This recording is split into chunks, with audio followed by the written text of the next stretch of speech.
Qu'est-ce qui s'est dit hier à Kingakati entre Joseph Kabila et le membre de sa famille politique? Le porte-parole de la majorité présidentielle, Luzanga Chamandevou, a livré ce vendredi à la presse la quintessence de sujets évoqués par le chef de l'État et les options prises sur certaines questions d'intérêt national. Réunion de travail du Premier ministre Matata Ponyo avec le gouverneur de province. Au menu, les tracasseries sur le route port-aéroport de la République démocratique du Congo. La révolution de la modernité est en marche. Celle-ci est effective aussi dans la province du Kasaï occidental. Une nouvelle route est en construction entre Kananga et la localité de Kalambambouji pour désenclaver cette partie du pays. Alex Kondemou-Pompa, gouverneur de cette province, a visité la route. Antenne A, le journal, Dieu merci Nzob, Mabiala.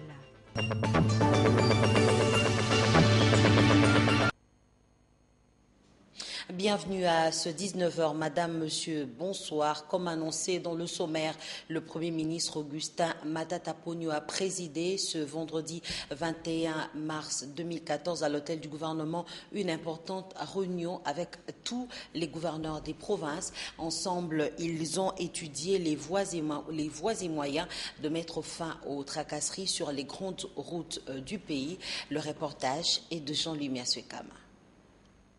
Tous les gouverneurs de province chez le Premier ministre Matata Ponyo. Cette séance de travail a porté sur les nombreuses tracasseries qui surviennent sur les routes de la République. Les mesures, c'est d'abord le respect par ces services de postes où ils doivent se tenir, ainsi que de type de papier qu'ils exigent ou d'amendes qu'ils doivent donner aux différentes populations, et à la présence des services autorisés aux différents postes de contrôle.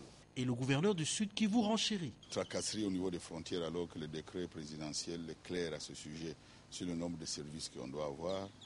Ce décret n'est pas respecté de nouveau, c'est pas normal. Il faut qu'on revienne vite à l'observation stricte de la loi. La loi est claire. On trouve 23 services de l'État sur le port de Bukavu, c'est pas normal. Alors qu'on a droit qu'à 4 services. Il faut qu'on revienne vite à ça. Bonne nouvelle pour la RDC. Le conseil d'administration de la Banque mondiale a validé ce jeudi 20 mars 2014 à Washington, aux États-Unis, le don de 73,1 millions de dollars. Ce montant est destiné à financer le projet d'assistance technique en vue de la construction du futur barrage hydroélectrique d'Inga 3 dans le Bas-Congo. Le Premier ministre s'en est réjoui. Les préparatifs du prochain sommet Union européenne-Union africaine qui se tiendra à Bruxelles au mois d'avril vont bon train. Et justement, le ministre des Affaires étrangères, Raymond Tshibanda, s'est entretenu ce vendredi 21 mars avec Jean-Michel Dumont. À leur tour, le vice-premier ministre en charge de la Défense, Alexandre Lubantambo, et celui des Affaires étrangères, Raymond Tshibanda, se sont entretenus avec le ministre brésilien de la Défense, Celso Amorim, pour le renforcement du partenariat Kinshasa-Brasilia. Le condensé est de Patricia Amoli Ileka, Eric Izami et David Tembeni. Outre la préservation des forêts et l'écosystème, les deux géants, le Brésil et la République démocratique du Congo, sont décidés d'évoluer ensemble cette fois-ci dans la défense de leurs territoires respectifs. Le ministre brésilien de la Défense, Celso Amorim, accompagné d'une forte délégation, a eu une séance de travail vendredi 21 mars avec Lubantambo, vice-premier ministre, ministre congolais de la Défense. Les deux parties ont convenu de renforcer ces partenariats au travers des branches spécifiques de l'armée nationale. Nous pouvons travailler ensemble et nous avons offert nous avons encore discuté le nombre exact, mais nous avons offert la possibilité de placement pour des officiers et des sous-officiers congolais au Brésil. Et j'ai invité le ministre à aller au Brésil. Il m'a promis qu'il va trouver une date pour le faire et qu'il aille, pas seulement, lui il peut aller rester combien de temps il peut, mais aussi qu'il amène avec lui des chefs, des responsables spécifiques qui puissent notre parti brésilien les choses concrètement. Bien avant cela, Selko Amorim a rencontré Raymond Tshibanda, ministre congolais des Affaires étrangères, avec qui la question liée à l'appui au FARDC a été évoquée, surtout que l'actuel numéro 1 de la force onusienne est du Brésil. L'objet de ma visite, enfin, il est double. D'un côté, évidemment, c'est élargir la coopération militaire en matière de défense entre le Brésil et la République démocratique du Congo, qui est un pays qui a qui se ressemble beaucoup au Brésil à cause des forêts, des rivières et tout cela. De nombre de voisins, le Brésil aussi a 10 voisins, vous avez 9. Bon, ça c'est un côté. L'autre côté, c'est aussi pour démontrer notre appui en tant que gouvernement brésilien à l'action de notre général qui est là, le chef de la MONUSCO. Aussi, le ministre Tshibanda a eu à évaluer les avancées des préparatifs du sommet Union européenne et Union africaine avec Jean-Michel Dumont, prévu du 2 au 3 avril 2014 à Bruxelles. L'ambassadeur de l'Union européenne en RDC a rappelé qu'à propos, les questions concernant la paix, la migration et le développement seront au cœur des débats. Prévu pour ce samedi 22 mars à Goma, dans la province du Nord Kivu, la conférence sur les mines n'ouvrira ses portes que le 24 mars prochain. Cette conférence connaîtra la participation du président de la République, Joseph Kabila, des membres du gouvernement central, des diplomates et des opérateurs. Et pour que cette conférence se tienne dans les meilleures conditions, la ville de Goma est nettoyée et le maire de Goma vient d'interdire les marchés pirates le long des artères principales afin de donner une image idyllique au chef-lieu du Nord Kivu. Christian Irengue, depuis Goma, nous donne des détails. L'image de Goma change chaque jour qui passe à l'approche de la conférence sur les mines qui va se tenir du 24 au 25 mars et qui sera dirigée par le président Joseph Kabila. Coup de balai ici, évacuation des immondices là-bas. Le maire de la ville vient d'ailleurs de signer une décision urbaine interdisant les marchés pirates le long des artères de la ville touristique de Goma. La délégation du Nord Kivu est fait prête, a précisé le ministre provincial des mines Valérien Mbalouturandé qui chapeaute la commission provinciale chargée d'organisation de ces assises nationales. Ces travaux seront bénéfiques pour le Nord Kivu qui pendant longtemps a fait parler de lui que par la guerre et les violences, a renchéri Martin Kabweloulou, le ministre national des mines qui est déjà ici à Goma. Cette conférence nous permettra d'avoir une cartographie précise sur les différentes mines du Nord Kivu et se fixer sur la traçabilité de cette richesse, a poursuivi le ministre national des mines. Plusieurs délégations d'entrepreneurs, des membres du gouvernement et des ambassadeurs sont attendus cette semaine à Goma pour s'imprégner des richesses du sous-sol nord-kivusien en vue d'une exploitation au service du développement. Goma, Christian Irengue, Antenne A. Et puis la majorité présidentielle a opté pour l'organisation des élections des députés provinciaux au suffrage universel indirect et envisage sérieusement l'idée de faire initier le cas échéant par qui de droit une consultation référendaire. C'est en tout cas l'une des conclusions de la réunion d'hier jeudi à Kingakati entre l'autorité morale de la majorité présidentielle Joseph Kabila et les membres de sa famille politique. Le porte-parole de la majorité présidentielle, Luzanga Chamandefu, est revenu sur le sujet ce vendredi face à la presse. Alain Kiuka, reportage. À en croire le porte-parole de la majorité présidentielle, Luzanga Chamandefu, la rencontre de jeudi 20 mars entre le président de la République, autorité morale de la MP, et ses partisans s'est attardée sur des questions d'intérêt vital pour la nation, comme par exemple la consolidation de la démocratie. Il a évoqué la nécessité impérieuse de consolider le processus démocratique afin de pouvoir conjuguer les élections avec les impératifs de la stabilité et de l'unité nationale. À cet égard, la majorité présidentielle a résolu de soutenir pour le processus électoral en cours une formule réaliste au regard des moyens budgétaires disponibles et des contraintes de calendrier. Celle-ci consiste notamment à organiser les élections des députés provinciaux au suffrage universel indirect. Joseph Kabila, qui considère comme une pure distraction le sujet relatif aux candidatures pour les élections de 2016, a tout de même pris l'engagement de respecter et de faire respecter la constitution de la RDC. Le président de la République a dénoncé les rumeurs lui prêtant les pires intentions, notamment celles consistant à fouler aux pieds la loi fondamentale, donc la Constitution. Il a déclaré qu'il ne sera jamais question pour lui-même et sa famille politique de comploter contre la République ou contre la Constitution. Il est le garant de la Constitution qu'il a toujours respectée et qu'il continuera à respecter dans toutes ses articulations, de l'article 1er jusqu'à l'article 229. Qui vivra verra, dit-on. Entre-temps, le président Joseph Kabila a réitéré son engagement de donner corps aux résolutions pertinentes des concertations nationales. Et à propos, la formation du gouvernement de cohésion nationale semble imminente. Et dans le domaine du droit, 20 ans de servitude pénale principale sans circonstances atténuantes pour vol à main armée, dissipation des munitions de guerre et viol sur mineurs. Tel est le verdict du tribunal militaire de garnison de Kinshasa-Njili rendu mercredi 19 mars 2014 à l'encontre du prévenu Ntimba Lukoni. Ce prononcé a eu lieu à l'issue d'une audience en foraine tenue à la maison communale de Njili dans le cadre de l'opération Likofi 2, tel que nous le fait dire Sylvain Kapombobo Sengele.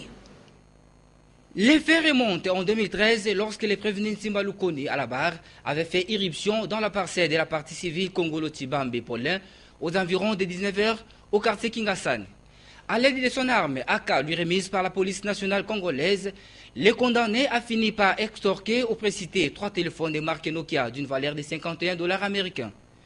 Pour la deuxième accusation, liée au viol, selon le ministère public, la demoiselle Kassé, mineure de son état, a été enlevée dans un environnement coercitif par Ntimba Lukoni, qui l'a par la suite violée. La série de forfaits a été commise après que le détenu ait abandonné son poste de travail où il montait la garde à la société commerciale Congo Futur, toujours à Kingasani, dans la commune de Massina. Autre fait mis en charge du prévenu, c'est la dissipation des 5 munitions de guerre. Le prévenu Ntimba a nié toutes ces accusations contre lui, mais il a reconnu avoir tiré en l'air une balle en vue de disperser la foule. Après avoir examiné minutieusement ces faits en droit, le tribunal militaire de garnison de Kinshasa-Njili a rendu son verdict comme suit. 20 ans du tribunal principal et l'amende de 800 000 francs congolais constant, payable dans les délais, attaché à la prévention des viols sur mineurs. Malgré cette sentence au premier degré, le condamné Ntimba Lukoni a interjecté appel sur place. À Butembo, les présumés kidnappeurs et autres hors-la-loi arrêtés récemment seront bientôt jugés. Un procès sera organisé le lundi prochain. C'est le stade Matokeo, le terrain local de football qui abritera les audiences publiques. Nous allons joindre à Butembo notre correspondant Merveille Kakule Saliboko. L'annonce vient du chef de l'auditorat militaire parquet détaché de Butembo. Selon Douglas Umba, les audiences publiques se passeront au stade Matokeo. Toujours selon lui, il s'agira des procès des 3 groupes opérant en ville de Butembo. Le premier chapeauté par Kakule Kizito, recrutant les gens Kirumba dans le but d'enlever certaines personnes à Butembo. Le deuxième groupe a comme chef SRT Kakule Découlé, arrêté dans le dossier d'enlèvement d'enfants. À croire le lieutenant Douglas Umba, ce groupe s'apprêtait à acheter une arme pour opérer chez SRT Vaquet, opérateur économique, pour lui prendre une rondelette somme de $80,000 américains. Le neveu de cet opérateur économique serait le cerveau de ses coups. Il croupit dans la geôle de l'auditorat avec ses complices. Le troisième groupe est celui du major Roger Kampale Kitambala. Quelques membres du groupe ont déjà été arrêtés. Le chef du parquet militaire précise que les choses ont traîné dans l'organisation du procès, car il a fallu attendre les relevés des appels téléphoniques effectués par ces présumés hors la loi et de conclure que les relevés a prouvé qu'ils ont eu des contacts avec certains bibolets qui seront aussi arrêtés. À propos de ces présumés criminels, le colonel Blaise Dimundu, commandant de la police nationale congolaise en ville de Butembo, souhaite qu'ils soient transférés dans d'autres provinces une fois reconnus coupables par les tribunaux. C'est là pour éviter toute évasion. La société civile, quant à elle, espère que le procès sera juste et équitable. Merveille Kakule Saliboko, Butembo. Antenne A. J'en viens cette fois-ci à cette visite d'inspection que le gouverneur de la province du Kasaï occidental, Alex Kande, a eu à faire sur la route en construction entre la ville de Kananga et la localité de Kalambambouye en territoire de Luiza.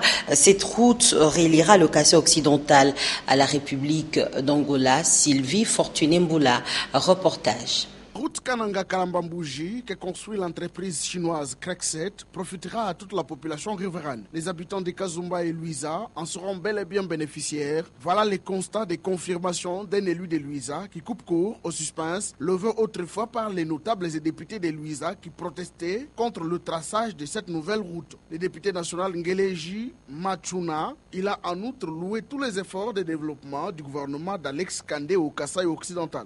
J'apprécie les efforts du gouverneur parce que je dois vous dire que tout député que je suis, je n'ai pas vu dans le budget de l'État congolais de l'argent pour la construction de ces ponts, la construction de cette route.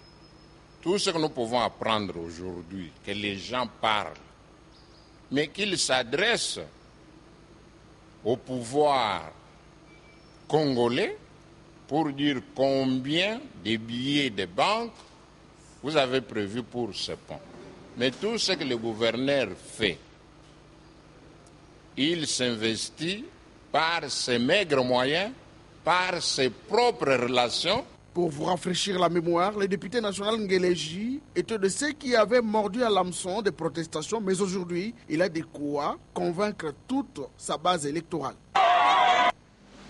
C'était plutôt le reportage de Pierre Sosten et non de Sylvie Fortuné-Mboula. Sachez aussi que la société des télécommunications du groupe Yozma Time Tourns sera bientôt opérationnelle. Yozma Time Tourns a honoré ce jeudi 20 mars son acte d'engagement avec la DGRAD en payant la première tranche pour être opérationnelle et en règle avec l'État congolais. Satisfait de l'acte posé, Constant Moupandi, l'un des responsables du groupe Yozma Time Tourns, nous livre ses impressions, tel il est au micro de Patricia Molengombolekuni et Jusen Belebele.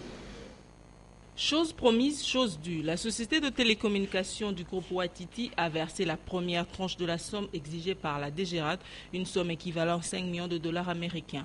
Expérimenté dans la téléphonie mobile, Watiti a eu sa licence depuis 2009. 5 ans après, elle honore ses engagements vis-à-vis de l'État congolais. On avait signé un acte d'engagement avec la DGRAD. Il fallait planifier les modalités de paiement.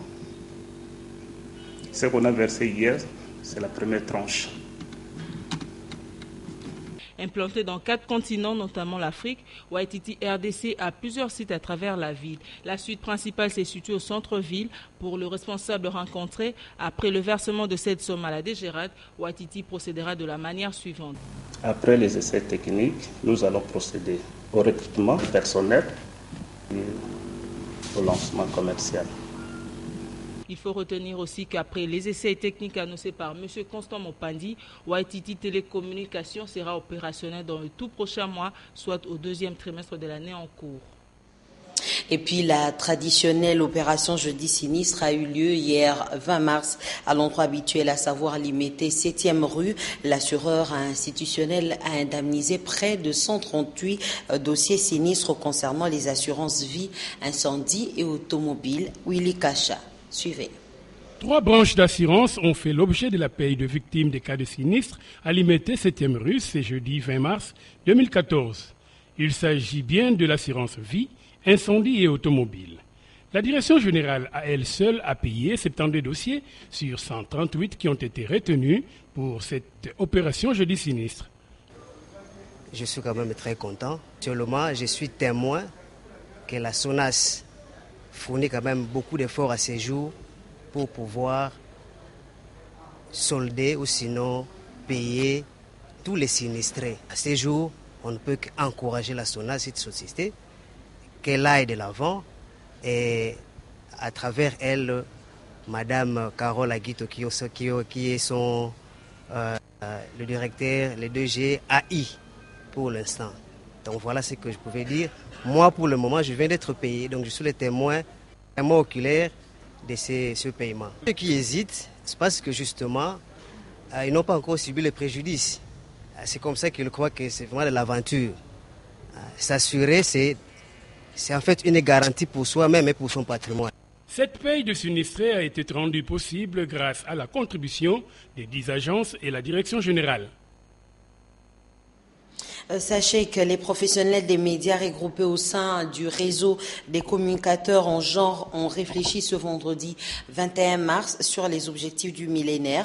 Ils se sont focalisés sur la santé maternelle. C'était à la paroisse Notre-Dame de Fatima. Sylvie Fortuné-Mboula y reviendra dans nos prochaines éditions avec force détail. Nous allons à présent vous proposer un portrait, celui de Sandrine Rachidi Kandolo, coordonnatrice de l'école des Amis de l'Enfant Jésus de Limité, un portrait brossé par Popol Ziakwao. Aînée d'une famille nombreuse, Sandrine Rachidi Kandolo est mère de 4 enfants.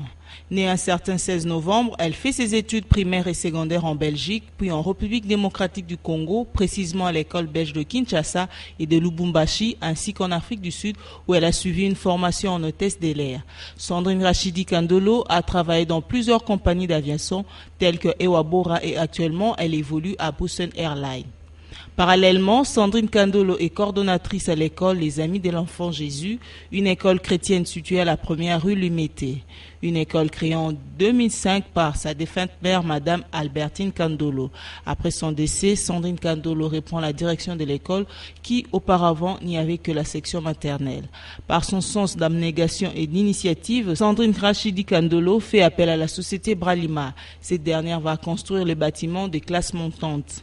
Avec la maternelle et l'école primaire, Sandrine Rachidi Kandolo assure par son école la formation de 300 élèves. Sandrine Rachidi Kandolo travaille avec des femmes et tient à promouvoir les valeurs de la femme. Il est très important pour une femme d'avoir un bon bagage intellectuel, faire des études pour être indépendante. Ce sont des femmes qui sont pour l'évolution du foyer, pour l'évolution de la famille et l'évolution de la nation. Ce qu'il faut vraiment, c'est que les femmes reconnaissent leurs valeurs. Mais on a des femmes militaires, on a des femmes dans l'armée, on a des femmes médecins, on a des femmes avocats, on a des femmes magistrats, j'en connais. Sandrine Rachidi Kandolo est aussi d'avis que la femme joue un rôle central dans le foyer.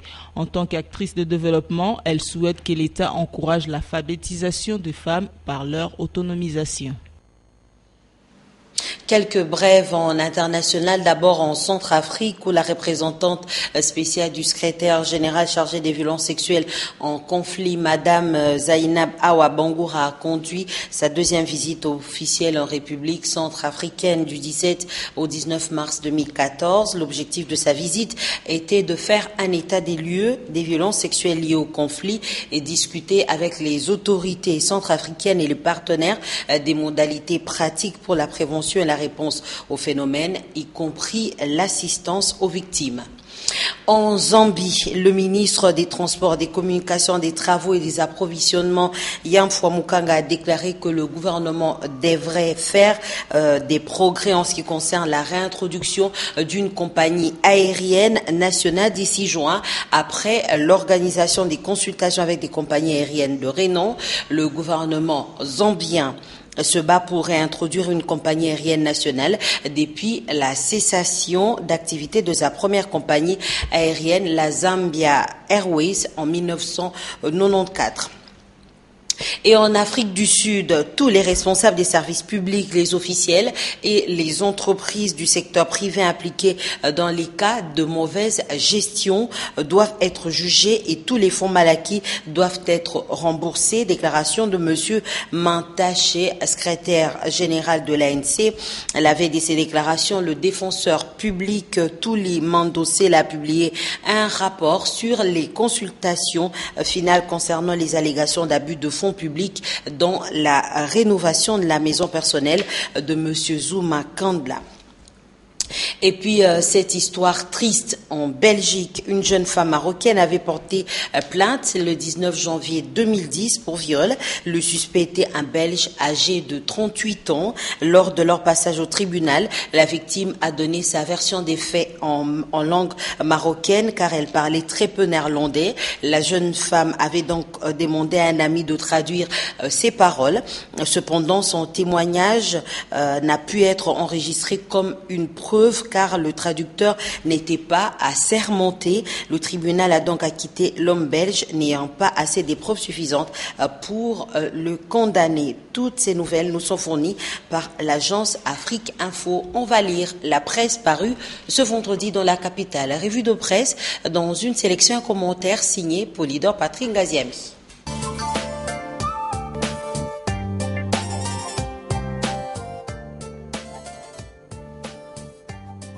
Le sujet est repris par toutes les parutions de ce vendredi en manchette, sinon à la une. Il s'agit de la rencontre de Kinga Kati dont les secrets sont évoqués par Forum des As. Ces secrets se rapportent notamment à la révision constitutionnelle et au gouvernement de cohésion nationale. Concernant la révision constitutionnelle, indique le quotidien, le Raïs se veut formel. La majorité présidentielle et moi, nous respecterons la Constitution telle qu'elle est.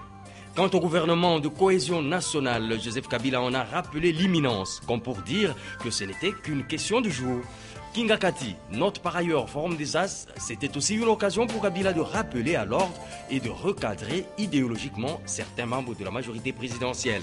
Le palmarès est aussi revenu sur les secrets des délibérations de Kinga Kati qu'il qualifie de rencontres de famille. Hormis les éléments avancés par Forum des As, ce quotidien indique que cette rencontre a permis de rassurer les uns et les autres après la bombe d'un haut cadre du PPRD sur sa proposition d'initier une pétition pour permettre au président Joseph Kabila de continuer son œuvre au-delà de 2016. Pas de complot donc contre la République, comme l'affiche la référence plus, citant le secrétaire général de la majorité présidentielle, Aubin Minakou, qui paraphrasait Joseph Kabila. À en croire des sources proches de la majorité présidentielle, note de son côté le Phare, Joseph Kabila a levé l'équivoque autour des rumeurs qui circulaient depuis le dernier week-end, faisant état de l'activisme d'un groupe de réflexion occupé à étudier le schéma de la prolongation de son mandat, soit par l'élection du président de la République au second degré au niveau du Parlement, soit par l'organisation d'un recensement général qui s'étendrait sur 4 à 5 ans. On laisse entendre que l'autorité morale a fait savoir aux architectes d'un tel schéma de ne plus distraire l'opinion. Mais il n'a cependant pas exclu l'éventualité de s'en remettre au peuple ou de solliciter son avis en cas de référendum, et ce, dans le respect de la Constitution qu'il entend pourtant faire respecter, indique la prospérité. Et plus loin dans sa communication, poursuit le quotidien, Kabila, sûr de lui, a déclaré qu'en rapport avec la fin de son mandat, à l'horizon 2016, il n'y a pas de dauphin et il n'y en aura pas. Géopolis Hebdo parle de la révision de la loi électorale comme l'un des points qui figurerait à l'ordre du jour de la réunion de Kinga Kati. Cette révision devra porter sur le mode de scrutin des élections provinciales et de l'élection présidentielle. Elle a pour but de réduire les contestations post-électorales, de mettre fin à la crise de légitimité née des élections de 2011, de donner au pays un ticket représentatif des équilibres sociopolitiques, c'est-à-dire un président et un vice-président. Autre information livrée par le bi-hebdomadaire Géopolis, c'est le séjour du président de la CNI, l'abbé Apollinaire Malou à Washington. Selon le journal, il y est pour défendre sa feuille de route. Il a la lourde mission de convaincre l'opinion américaine de sa ferme volonté de ne pas répéter les erreurs du passé et surtout de démontrer que sa feuille de route est impersonnelle et qu'il ne roule pour aucun camp politique. Enfin, les dépêches de Brazzaville annoncent l'inauguration de l'hôpital du Centenaire pour samedi prochain par le président de la République. Du magazine Analyse qui reçoit pour vous Monsieur Claude Machala, avec qui nous avons parlé de la pétition initiée pour changer la Constitution. Merci encore à vous tous qui nous avez suivis. Merci à Popol Ziakwaou qui a été chef d'édition de ce journal. Restez branchés sur Antenne pour la suite de nos programmes à 7h30, 10h et 12h. Vous aurez les bulletins d'information en français à 16h. Le journal en lingala vous sera présenté par Magali Sissi. Bonsoir et à la semaine prochaine. Bon week-end chez vous.